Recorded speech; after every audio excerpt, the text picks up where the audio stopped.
ఇవాళ ఉమ్మడి ఖమ్మం జిల్లా వార్తలకు సమర్పి గమనిస్తే భద్రాద్రి కొత్తగూడెం జిల్లా చండ్రుగుమండ మండలంలో బీఆర్ఎస్ పార్టీ ముఖ్య కార్యకర్తలు నాయకుల సమావేశాన్ని ఇవాళ నిర్వహించారు. ఈ కార్యక్రమానికి మాజీ ఎమ్మెల్యే బీఆర్ఎస్ పార్టీ జిల్లా అధ్యక్షులు రేఖాకాంతారావుతో పాటు మాజీ ఎమ్మెల్యే మెచ్చ నాగేశ్వరరావు పాల్గొన్నారు. పెద్ద ఎత్తున బీఆర్ఎస్ నాయకులు కార్యకర్తలు హాజరయ్యారు. ఈ సందర్భంగా రేఖాకాంతారావు మాట్లాడుతూ కాంగ్రెస్ ప్రభుత్వం చేస్తున్నటువంటి తీరు పట్ల ఆగ్రహం వ్యక్తం చేశారు. ప్రజలకు సంక్షేమ పథకాలు అందకుండా చేస్తున్నారని మండిపడ్డారు.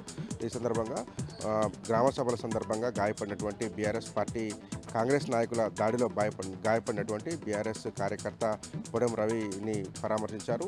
పార్టీ అండగా ఉంటుందని, కాంగ్రెస్ పార్టీ గూండాలు చేసేటువంటి దాడులకు భయపడొద్దని బీఆర్ఎస్ కార్యకర్తలకు ఆయన ధైర్యం చెప్పారు. రాబోయే రోజుల్లో బీఆర్ఎస్ అధికారంలోకి వస్తుందని, తిరిగి వడ్డీతో సహా చెల్లించుకుంటామని రేఖాకాంతారావు హెచ్చరించారు. ఖమ్మం జిల్లా కూసుమంచి మండలం నరసింహగూడెం సమీపంలో ట్రాక్టర్ బోల్తాపడినట్టు ఘటనలో 6 మహిళా కూలీలకు తీవ్ర గాయాలయ్యాయి.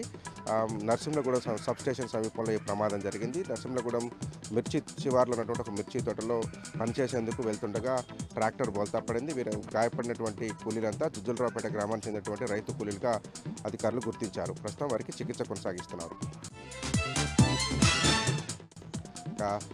భద్రాచలంలో ఫిబ్రవరి 4వ తేదీన జరిగేటువంటి పీడీఎస్ రాష్ట్ర మహాసభలను విజయవంతం చేయాలని కోరుతూ పీడీఎస్ రాష్ట్ర కార్యదర్శి ఆజాద్ నేతృత్వంలో నాయకుల బృందం భద్రాచలంలో పర్యటించింది. మహాసభలకు సంబంధించినటువంటి పోస్టర్ను భద్రాచలంలో ఆవిష్కరించారు. పీడీఎస్ ఆవిర్భావం నుంచి ఇప్పటి వరకు విద్యార్థి సమస్యల పట్ల పోరాడుతుందని, ఫిబ్రవరి 4వ తేదీన భద్రాచలంలో జరిగేటువంటి రాష్ట్ర మహాసభలను విజయవంతం చేయాలని ఆజాద్ పిలుపునిచ్చారు. ఖమ్మం నగరంలో పీడీఎస్ నాయకులు భారీ ర్యాలీ నిర్వహించారు. కేంద్ర రాష్ట్ర ప్రభుత్వాలు వ్యవహరిస్తున్నటువంటి విద్యార్థి వ్యతిరేక విధానాలను మానుకోవాలని హెచ్చరిక పలికారు. ఖమ్మం మయూర్ సెంటర్ నుంచి జిల్లా పరిషత్ చౌరస్తా వరకు భారీ ర్యాలీ నిర్వహించారు. అట్లాగే 2 పీడీఎస్ సంఘాల విలీనాన్ని జయప్రదం చేయాలని కోరుతూ పిలుపునిచ్చారు. రాష్ట్ర ప్రభుత్వం మొండిగా వ్యవహరిస్తుందని, పెండింగ్లో ఉన్నటువంటి స్కాలర్షిప్ బకాయిలను తక్షణం విడుదల చేయాలని పీడీఎస్ నాయకులు డిమాండ్ చేశారు. ఈ కార్యక్రమానికి పెద్ద ఎత్తున విద్యార్థులు తరలివచ్చి విజయవంతం చేశారు.